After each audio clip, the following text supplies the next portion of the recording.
What's going on, guys? Welcome back to Pure Evil MMA Podcast. I'm your host, as always, Eve Letty, and I got a really exciting show for everybody. Somebody I've been trying to get on here for a very long time. It's a legend. We got Matt Horwich joining us. What's going on, champ? How you doing? Doing good. God bless the multiverse, heroes, champions, warrior princesses, dolphins, puppies, hummingbirds, crows. Someone's going to be pissed off I forgot about them. Everything we know and don't know about in the God's wonderful multiverse. So Matt, let me start with this, because me and you have been texting back and forth for the past, like 3 days, I think? Yeah. So about 3 days. I've been watching you for so long, even interviews you've done, with 10th Planet or over at Legends. I've watched your fights. I've cried to your walkouts. But what sets you apart, man, is you seriously are the realest person I've literally ever followed. Somebody that, a lot of my listeners know I love taking acid. I'll even sit down, take a couple of tabs and watch the fights and just see the beauty and the art of it. And there was one interview that you did which really fascinated me as a musician. Going into a song, you have your riff, but then you can go deeper into the riffs with the seconds and thirds and fourths and really try to, it's really a blend. And anyone who says that mixed martial arts isn't an art is out of their mind. And I just love how you just embrace living. There's so many people that cry over spilt milk while your neighbor's in a coma.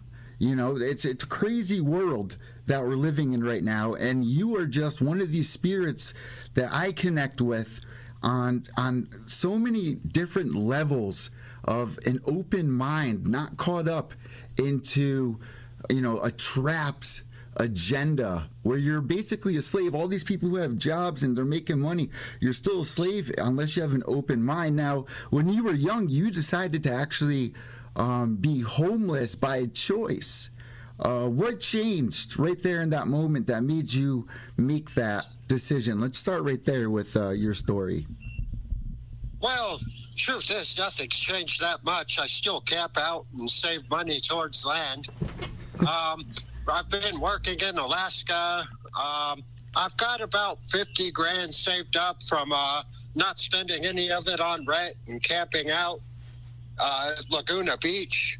And I started going back to 10th Planet Jiu-Jitsu. I've been taking robotics classes at the Makerspace, and I'm hoping to compete in Eddie Bravo's grappling tournament, get good enough to compete at that level and give it another try. That would be pretty fun. It'd be a break from flying knees and crow cop head kicks to do open hand strikes jiu-jitsu. I would really love to give it a shot and get that in the robotics and Tony Stark, John Connor level gardens up with the robotics to regulate the temperature and humidity for the mushrooms on the Arduino. Got lion's mane mushrooms, all different species of them. And there's mutualistic fungi that help the plants and everything. So I'd really love to work on all of that. But the best answer I have for your question is not a whole lot's changed since then. I'm still doing the same thing, camping out, saving money towards land. Since after I haven't been competing actively for a while and still trying to practice the art of everything. I hate trends and pop culture where you categorize things as like chi energy or whatever, instead of just the art of everything, like the concept of Jeet Kune Do, the style of no styles, the energy of God's universe and limitless creativity and the true spirit of innovation and freedom and education. It's very important that you brought up the mushroom aspect of things because, I don't know how many of our listeners here have seen Avatar, but if you have seen Avatar, then you know what the Tree of Life is. Now, apparently, there's been some studies that have been done where they've proven that there's an entire underground network of fungi that connects with all different sorts of plants that all connect to like one mind that make decisions. You know, I interviewed Robert Emerson not too long ago, and we were talking about the emerald tablets and this and that, and they were saying, you know, the reason they call a dog a man's best friend is because back in the day, a dog, if you got poisoned, within 20 feet of that poisonous plant is the cure. And the dog was able to sniff it out. But I don't know if a lot of my listeners are into DMT or taking acid, but there's something that happens there where, you know, your pineal gland, they call it your third eye. You open up to this whole different world and you embrace everything. Like you were just saying, you know, we have one ticket on this ride, right? And we just got to embrace it all. I don't want to settle for a safety net, but going back to fungi, they've been doing a lot of studies on it with helping people who have schizophrenia, helping with depression, and they're even saying now that they believe mushrooms and fungi are actually originally the first aliens here on Earth. Yeah, I'm open-minded to all that stuff, but I figure the aliens wouldn't want us dwelling on them as much as bettering ourselves and being someone that they want to hang out with if they are here. The mushrooms, it is interesting to see like all the possible, like how they could be better than the pharmaceuticals. I was actually just watching a SciShow on it on YouTube, and I love the guys that do SciShow. Give a shout out to them, and the ones that do Seeker, and Antoine does some great astronomy shows to tell us what they're learning about dark matter, dark energy, and the final parsec problem with the supermassive black holes and all the latest spectroscopy and everything. And that stuff's really great, learning about the inventor of inventors, Multiverse. I'm interested as well in like the fungi and how they all work together. The one brain you're talking about, I've heard of that. I'm not sure if that is exactly the mutualistic fungi, which take some nutrition from the roots that they need, and in turn they break down the nitrogen triple bonds for the plants to be able to use them and be nourished by them, which they need to survive. Because the mutualistic ones are really cool. I'm a little bit rusty on that because I've been studying so much stuff. It'd be really cool to talk to one of those agriculture people. I want to do the garden next with the Arduino, so I'll probably know more about it and be less rusty about it then. But the mutualistic fungi, those might be the same thing as the whole brain, or there might be more facets to it. Because I know that fungi, the mycelium's made out of chitin, which is the same thing that bugs' exoskeletons are made out of. Oh, wow. Which is really cool.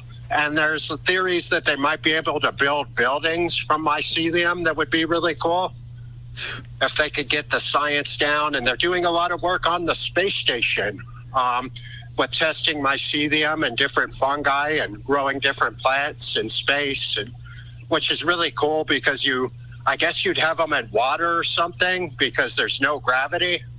Hydroponics or aeroponics. I would think aeroponics would be the best, but they're doing all different stuff with it. China, they say, was the first to grow stuff on the dark side of the moon. It was all automated. Yeah, you know what? They said that on the space station there was actually fungus growing on the windows out there, which is actually pretty crazy. I mean, how do you think the multiverse fascinated you so much? Because it's been such a huge fascination. Once the Mandela effect came out, I know that's like one of the huge trends, and people are just blown away from what they... Now everything we get confused about, oh shit, the Mandela effect. Yeah, it's really quite interesting, and I think it's opening a lot, like this generation that we're in. We have such an open mind. I mean, legalizing marijuana and then doing studies with this and that. I mean, it's been going on for a while. Secretly, they're even talking of releasing videos of alien crafts. But what do you think the most important thing about the multiverse is that caught your attention, that made you really believe in a multiverse? And then I'll tell you what my answer is. Well, it's an amazing universe. I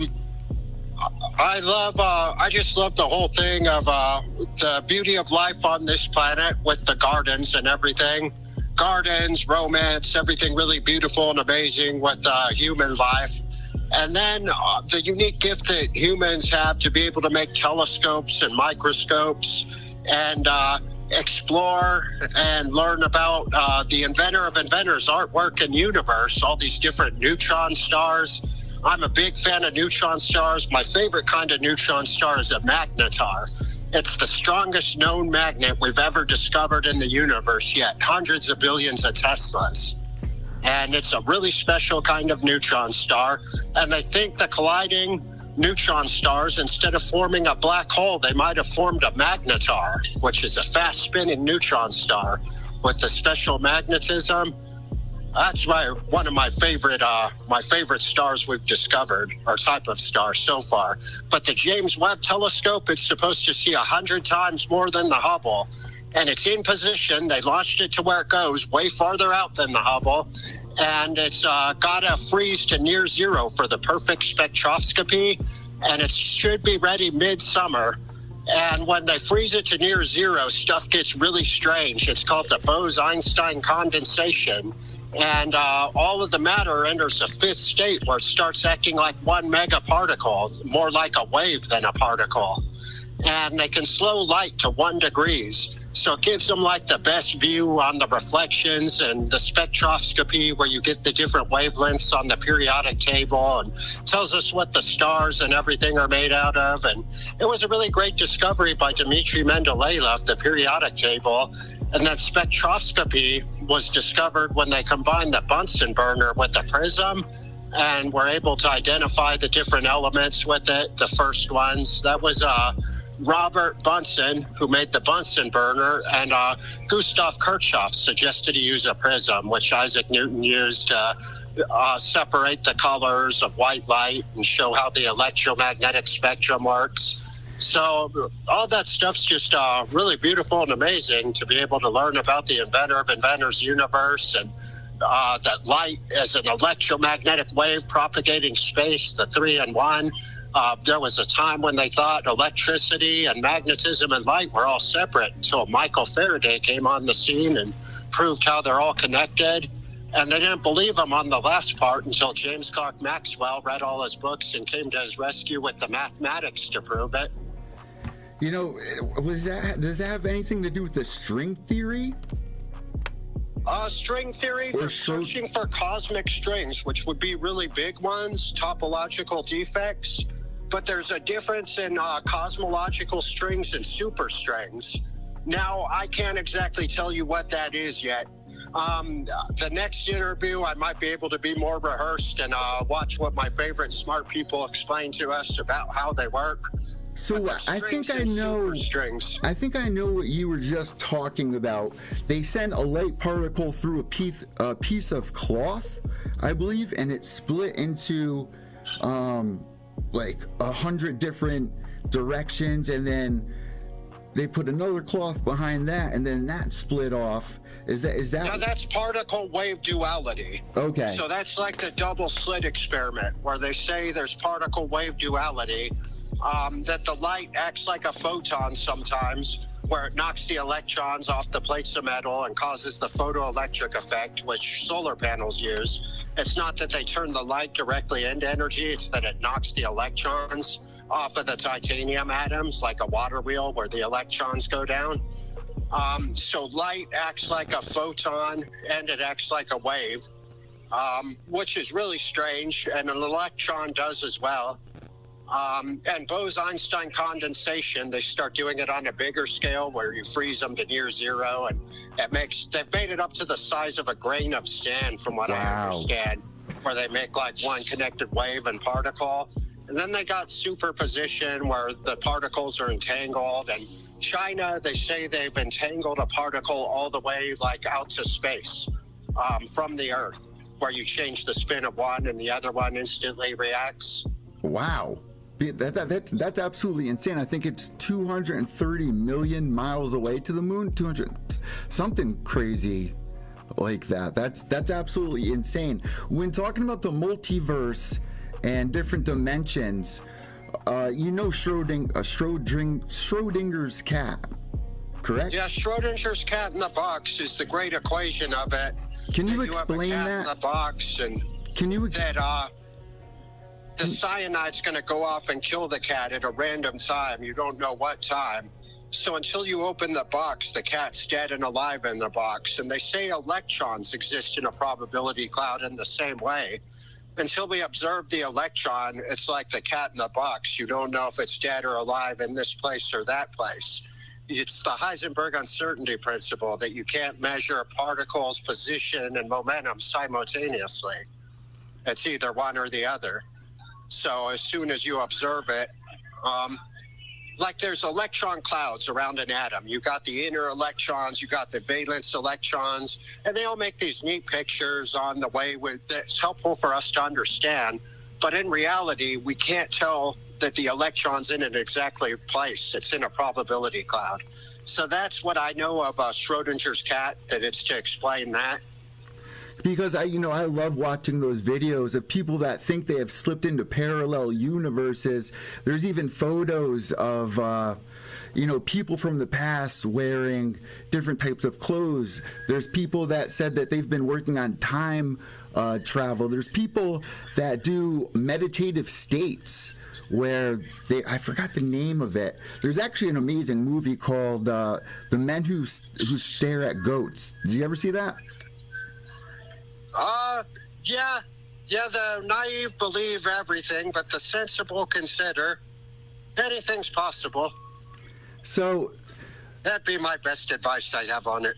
So when it comes to energy and thoughts, one time I found myself in a really deep trip where I was questioning everything. I was questioning how I was reacting, why I was reacting to different things, conversations, why I knew what I was going to say next. Was it the right thing that I was supposed to say?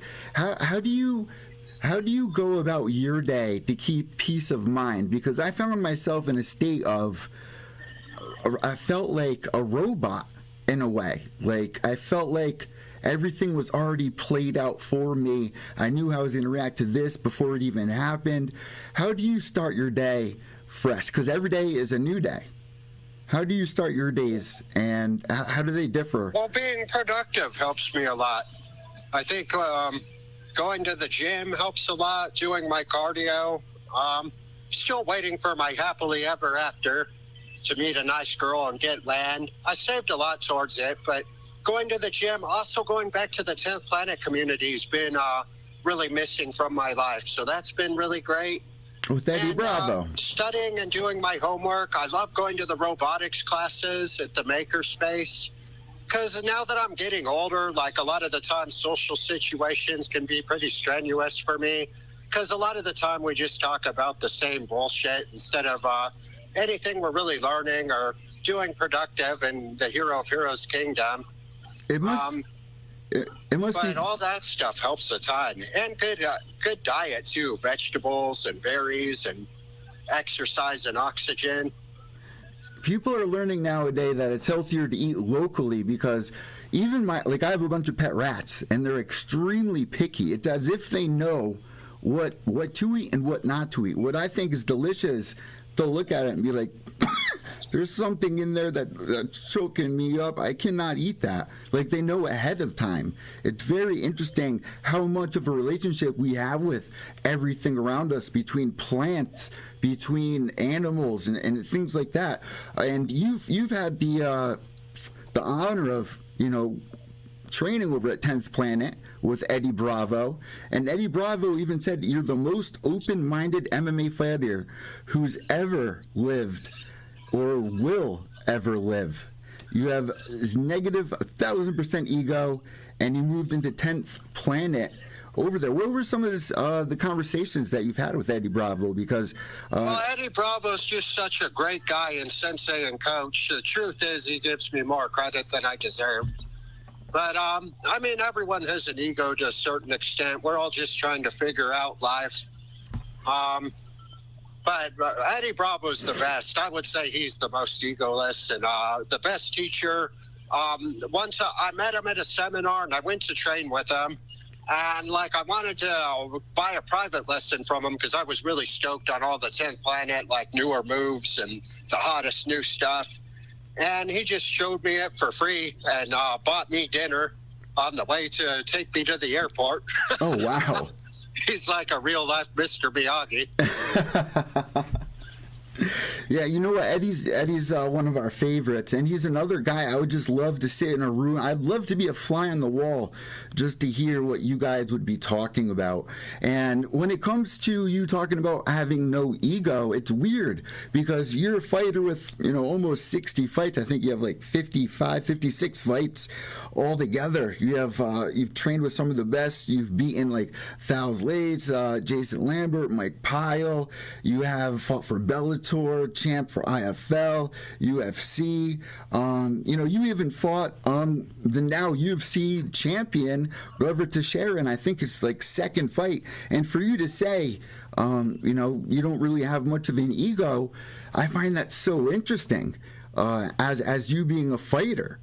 Well, ego's a trippy word. It wouldn't be true to say that I don't have any ego. I'm human like everyone. But it comes from the Greek word ego, which means I am, which, of course, was really sacred to the Jewish people. It meant the great I am for God, the inventor of inventors. But it's in a verse, ego me iodos, where Jesus says I am. And I don't know necessarily if all ego is bad. Like, you don't want to be too humble where you don't get anything done and say, I can't do anything. But also the ego can be a snare for people a lot of the time, to be distracted from, like, the whole picture and being more open-minded to it. Now, when we talk about ego, there's a good ego and a bad ego, as if you were saying. A bad ego is somebody like Conor McGregor where, and I'm not saying bad or negative, but you have to, I believe Mike Tyson said Muhammad Ali said, I had to believe I was a champion before I could become a champion. Well, Conor McGregor makes a lot of money acting like a jackass rock star. And I'm a big fan of all the fighters. He won the belt in 2 weight classes. No one can take it away from him. If Conor McGregor hears the interview, I'll say, just kidding, tall bro. I mean, Conor McGregor never makes any mistakes. Always acts like an honorable champion. So, but the difference... It's always easier to say about famous people. But I wish Conor McGregor and all those guys the best. I mean, they all deserve to win and get things. I'm a big fan of everyone. But I think Khabib and his guys are on a different level because instead of acting like jackass rock stars, throwing chairs at buses, doing immature stuff, they have like one honorable wife that treats them like a champion. There you go. And they just focus on training and kicking ass. And that's paid off for Islam and Khabib and all of those guys. They're on a different level of focus and discipline. Now, when I was talking about positive ego, I wanted to get towards you with your walkout that I really connected with one time. You said it was an Eddie Vedder song where you came out and I could feel the live living energy. It was coming off of you so hard all the way through the TV that it gave me goosebumps. You could tell you were in the moment. And people say that, people who have trained with you, you like to talk while you're moving around, like, oh, you're doing this, well, now I'm going to do this, kind of like what Bas Rutten used to do. It's actually, like, you're one of the most beautiful fighters mentally, and it's going back to what Bruce Lee said, where it's just, you kind of just flow like water. I think you have one of the most positive energies. Were you always like that? No. I don't think anyone besides Jesus is really always like that. But, I mean, it's great to be a student, and the best people that perform the best in anything are the best students. Now, there's been so many stories like about... Some people will say, oh, you're a follower if you're learning from someone, but the truth is everyone's a follower and a leader sometime. It's just, you got to choose wisely who you want to learn from. If I want to learn jiu-jitsu, I'm going to go to Eddie Bravo, not some drunk guy that thinks he knows everything. Yeah. So when it comes to you, you know, you've had plenty of friendships with Mayhem Miller. How did you meet Mayhem Miller? I met Mayhem Miller back when I was training in Las Vegas, and I went to the UFC with Matt Lindland and Randy Couture when I was on Team Quest. And so I went to Mark Lehman's gym because he was one of the hot senseis to learn jiu-jitsu from. And I learned a little bit about the Darce choke. I'm still not great at the Darce choke. Got to work with Tony Ferguson. The Malibu lean seems to shut it down pretty good now. I'll have to see if it shuts it down with the best Darce guys. But anyway, that's where I met Mayhem, and we were going through the store line, and that was an interesting spectacle. Meathead young fighters going to the grocery store, figuring out how to get through the line. Now it still is, just me and older. Well, it's crazy because Mayhem was one of my very first idols. You know, when I was growing up, I loved baseball, basketball. I loved Derek Jeter. I loved Roger Maris. But when I saw Mayhem Miller, he was somebody I felt like I could connect with, somebody different, because, you know, my whole life I always felt like a misfit. But he made it fun. And he actually... I give him a lot of credit for growing mixed martial arts to where it is today, even helping Ariel Helwani get his green card to be able to come work in the United States. And I feel like he doesn't get enough credit. I would love to see a movie on Mayhem Miller. You actually got to spend some time with him in Russia, and I saw you guys training out in the middle of the cold one day. You know, you train out in the rain, you train out in Russia. Where's your favorite place that you've been in the world that you'd recommend any listener or anyone out there to go visit that you thought was beautiful? It'd be hard to pick one place because I'd pick a couple for different reasons. Poland, I really love the people. They're beautiful, strong, hardworking people. The women are beautiful and amazing. Brazil, I really like because I got to swim with the Amazon River dolphins. Wow. The morning after the Talis latest fight, me and Gima from King's MMA, my coach and corner there, we went and hung out with the natives that take the tourists to see the river dolphins and the Amazon River wildlife. So we got to pet them and take pictures with the dolphins and everything that are freshwater ones. They don't live in saltwater. Wow. We didn't see the big pink Botohosa ones, though, so I guess that's still got to be on the list, I think. Now, but we saw river dolphins nonetheless. I watched a very, very interesting documentary about dolphins and how there's been so many studies that even made a dolphin mansion at one point where they were trying to understand if aliens came to the Earth, how would we link language with one another? And they came to realize that dolphins are actually extremely smart and can communicate very well with one another. And they also can kind of communicate with humans as well. And there was a study done in the 70s, I believe, where it was shut down because I think they were just taking a lot of acid trying to connect with these dolphins. And the woman who was taking care of a lot of them was actually having sex with the dolphins, which to me, I almost feel like it was kind of like a necessary thing to do if you're that deep into the study of it. I would question if it was the dolphin more. Because dolphins get a big testosterone sometimes. So I've seen that. I mean, I don't know. The dolphins are my boys. People would if pay the good money. dolphins were here, I'd say, just kidding. I mean, the dolphins never do that. So, dolphins are one of the most intelligent animals on the planet, and yet we can't even decode any other species of animals out there, which I find so interesting. There's people talking about flat Earth. There's people talking about hollow Earth theory. Do you believe in any of that? Not really. Anything's possible. I can't prove or disprove it.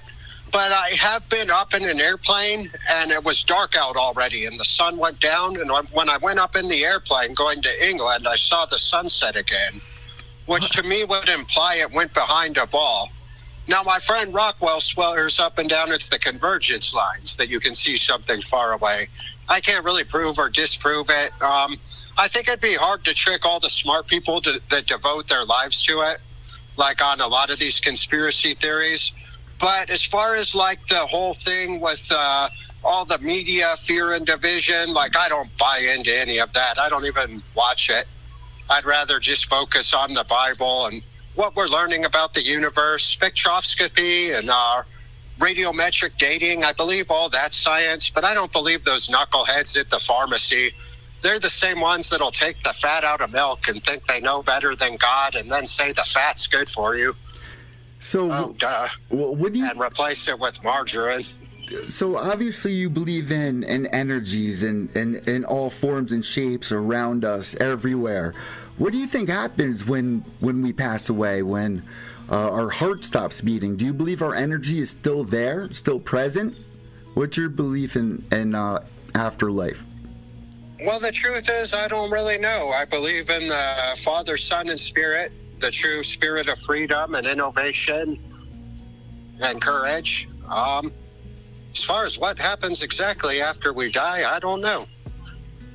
I've been focusing on living life while I'm here and trying to come back better every day than yesterday and reinvent. And it's been a challenge sometimes. After MMA, I think Mayhem Miller showed how much of a challenge that can be. I don't know how that ninja can't stay out of jail. Yeah, man. But if he gets out and here's the interview, I'll say, just kidding, tall bro. Jason Mayhem Miller never makes any mistakes and always is an upstanding citizen. So I'm guessing you know Adam Hunter, right? From MMA Roasted, Mayhem was very close with, right? Who? Adam Hunter from MMA Roasted that Mayhem did a show with. I think he was even living with him for a while. But, Oh, yeah. He was living with him? Oh, that's cool. Something like that. But it's like, you have so many good people in your life. It's hard. Like, I've gone through so many friendships where you kind of grow apart from somebody. And it's really hard. The truth of the matter is, Jason Mayhem Miller, like, he's a reasonable, rational person when he's sober. But, a lot of us, like, all of us aren't rocket scientists when we get drunk. I mean, let's be honest, of old fighters. But some of us are better at staying out of jail than others. Like, I choose not to drink as often as possible because it's just going to be dumb and not really help what I'm doing. But I can be drunk and stay out of jail as a general rule. My boy Mayhem Miller, not so much, I would say. So I want to ask a couple more questions here. I've listened to Chael Sonnen's podcast for so long, which you know Chael pretty well. Yeah, Chael's my boy as well. I trained with him a long time at Team Quest, and he's one of the people that still give me a shout out anytime he gets a chance on his podcast, and I always appreciate that. Someone tells me about it. What's your favorite story about Chael Sonnen? Because he's an interesting guy. Yeah, Chael Sonnen is great. He did awesome in his career. Chael Sonnen's a bad motherfucker. He choked out Shogun Hua, who was a legend in Pride. And my favorite Chael Sonnen story was when Don Fry was with us at the IFL, And I was getting really hungry, and we were waiting and waiting and waiting for one of these press conferences, and everything's late in the cameras.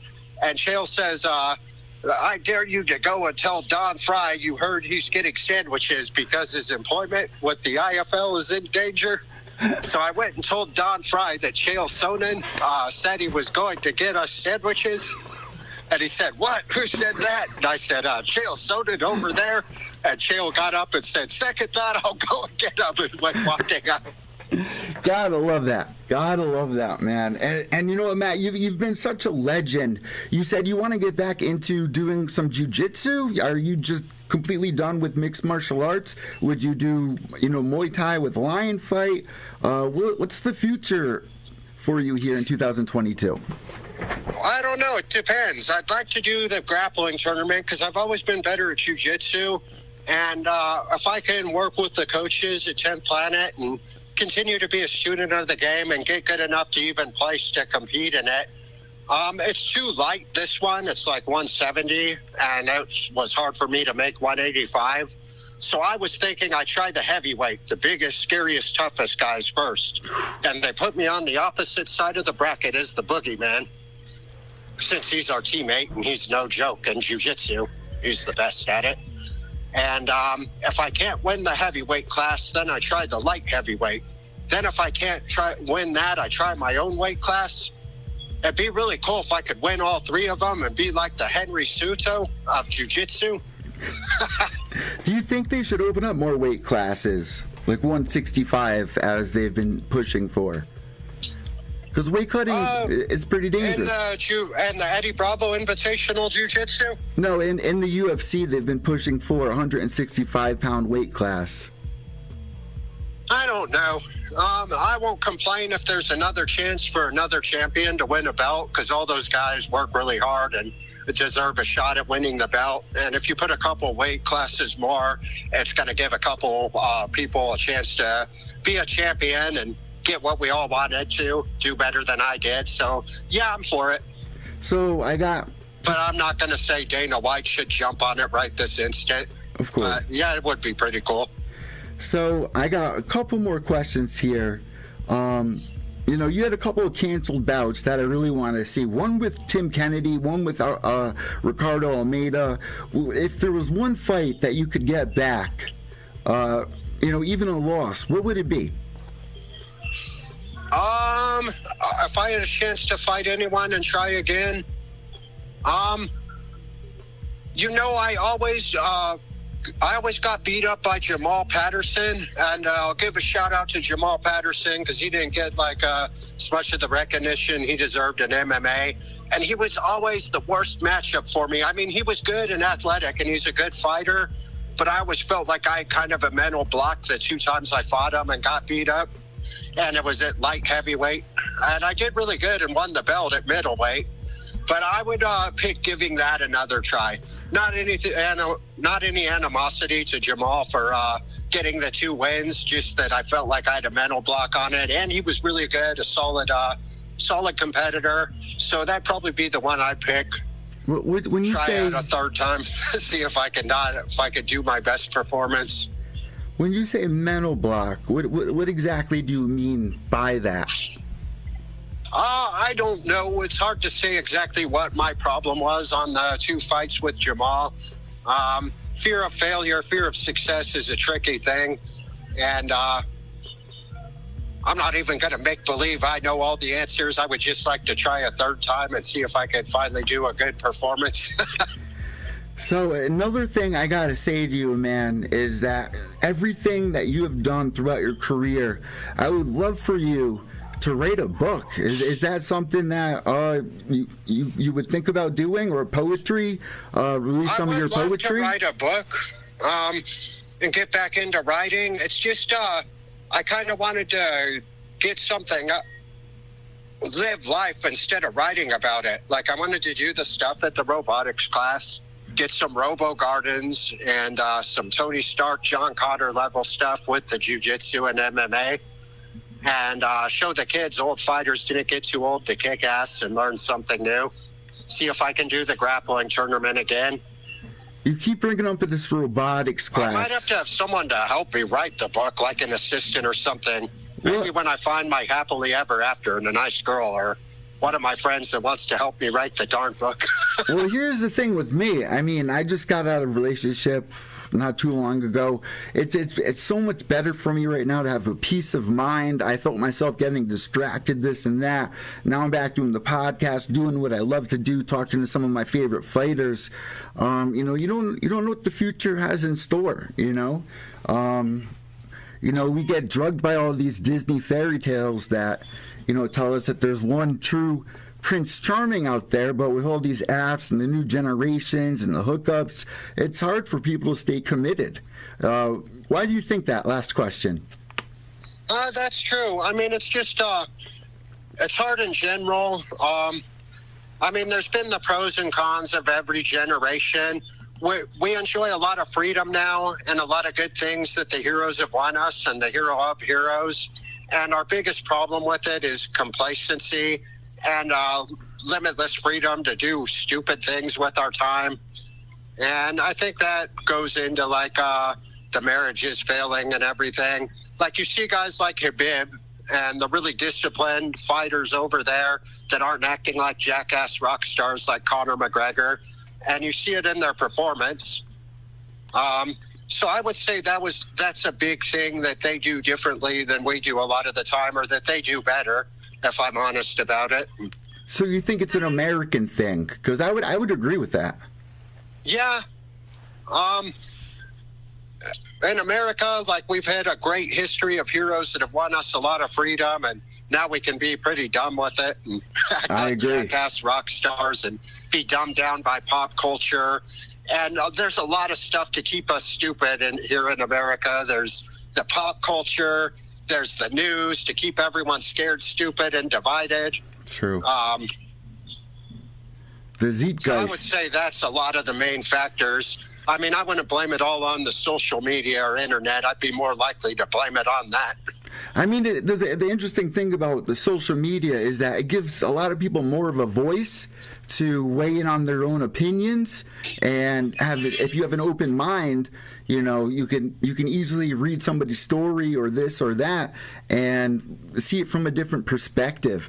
You know, there's a lot more coverage out there, but then there's the downside of it as well. So it's going to be interesting seeing where this future goes. Last question, Matt. Do you think we're in a simulation? It depends on what we define as a simulation. I would think it'd be hard to simulate like hunger and when we want to eat and everything. But like in a dream, I can feel pain or hungry. That's true. I mean, I can't prove that I'm not in a coma and this isn't a dream of what my life would be like. Or I can't prove we're not all dead in parallel universes a bunch of times and God allows us to go on living, giving us another chance to get it right and his limitless creativity. Thank You you. never know. Thank you so much, Matt. This was such an interesting interview, and I actually wrote a song for you that I'm going to put in after we wrap this up, and I hope you enjoy it because you really inspired me going back through your career, watching your fights, seeing who you are as a person. I think there needs to be a movie on you. I would love for you to release some poetry, and are you still playing guitar, Matt? Or no? Have you given up You on know, it? I'm not playing guitar as much. I was playing it just because it's therapeutic. I mean, I can play some good Beethoven songs and stuff I was Wow. learning, but I can't really tune it or anything. I'm friends with a lot of good musicians. I'm friends with Danny Lahner from Nine Inch Nails. Wow. Even though he doesn't respond that much now, I think maybe the Hollywood Illuminati got him or something. We might have to look into that. I'm going to message Ron Bumblefoot about it. Because my boy Ron Bumblefoot, he played for Axl Rose on Chinese Democracy, and Satriani recommended him to Axl Rose. Wow. So if Satriani recommends him, that pretty much says it all. That kid can shred. You believe in the And- Illuminati? You believe that there's one control? I don't know if I believe in any specific thing. I believe there's life is good, warring against evil, And there's a lot of stuff to keep us stupid with the media and I everything. Agree 100%. Matt, thank you so much for this interview. What I like to do at this point is hand the mic over to you if you have any shout outs, anything at all, social media, anything that you want our listeners to check out. You brought something up before about sci-fi. The mic is now all yours.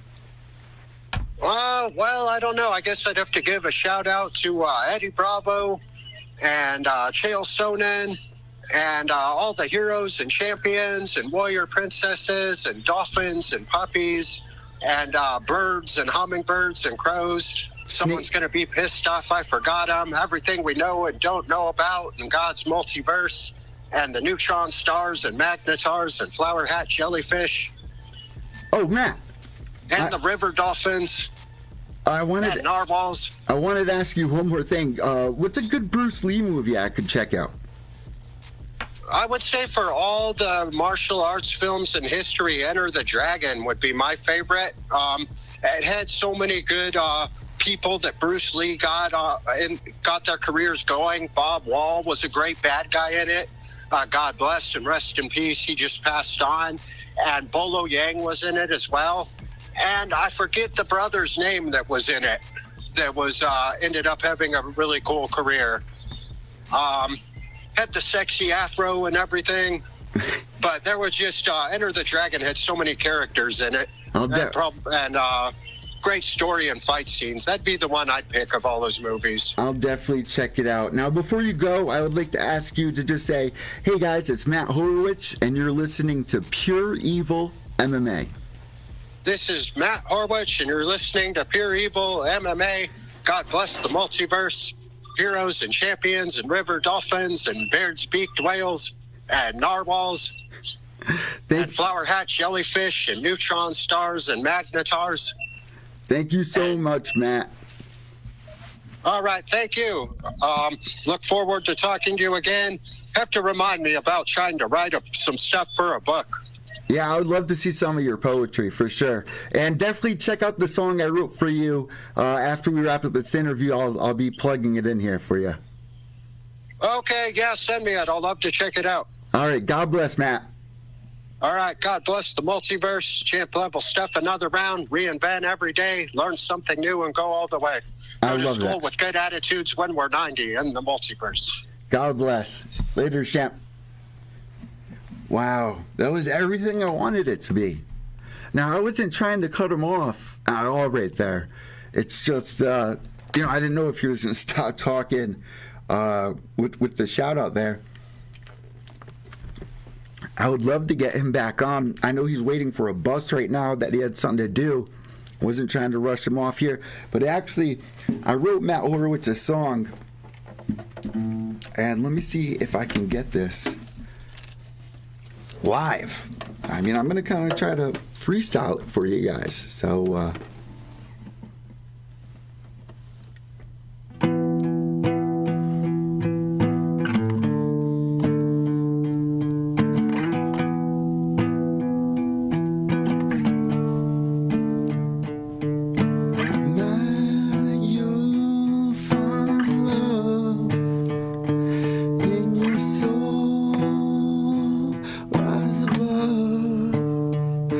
give it time, my boy.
to never disappear. 'Cause you've got soul. You connect with your own. You've got no ego. You know where it goes. Way you know you don't. Way you know you don't.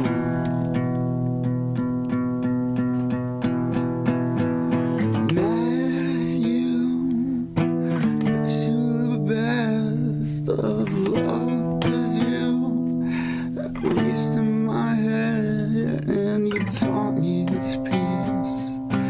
Open my mind now, you taught me this peace. I'm ready to find out.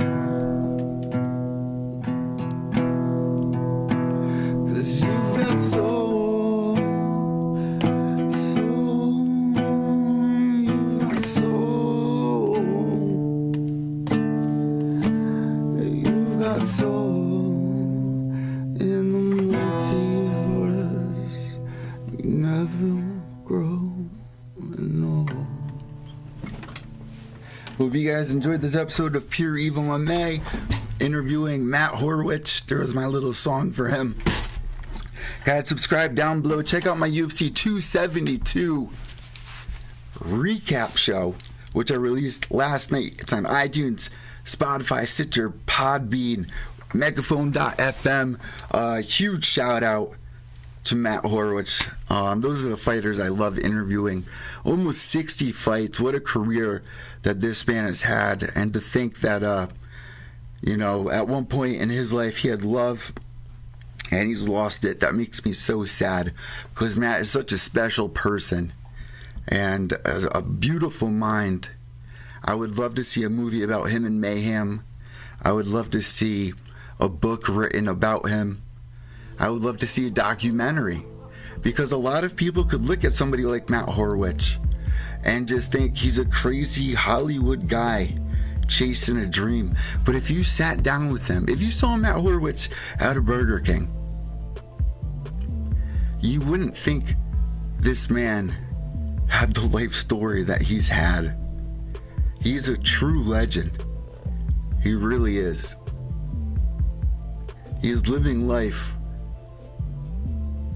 embracing life, looking for the positive sides in everything. And I think that's very important, to find peace of mind. It's very important to stay motivated. As you guys know, I've talked a lot about my depression, how hard it is for me to wake up, get going, get moving, believe in myself, have confidence. And it was interesting talking about ego. There's a good ego, there's a negative ego. And if you go back to, his IFL walkout, which we were talking about, that gave me chills. He walked out to Eddie Vedder, and Matt started crying his eyes out, man. He's living in the moment. You don't know what tomorrow brings. There's people out there that have no eyesight. They can't even see these beautiful colors. There's people out there that can't hear these beautiful vibrations that music has. We need to count our blessings. Right now, my cousin Tiffany's father, not to leak any personal information, tried to end his life a couple of months ago and survived. Now, a couple days ago, and ended up having a brain aneurysm. Now he's on life support. They're wondering if they should pull the plug. He'll never be the same again. You need to embrace life for what it is. Have an open mind. Find things that interest you. We got a time limit. We got one ticket to ride this so-called thing of life. Make it interesting. Love yourself. And remember, without evil, there's no purity. White Knuckles to the end. Follow me on Twitter at evil_echo. That's EVIL_ECCO. All the links for the show will be down below. YouTube.com/PureEvilMMA. Make sure to hit that notification bell. It will alert you the second that I go live. Hope you enjoyed it. Guys, White Knuckles to the end. And remember, without evil, there's no purity. Behave yourselves.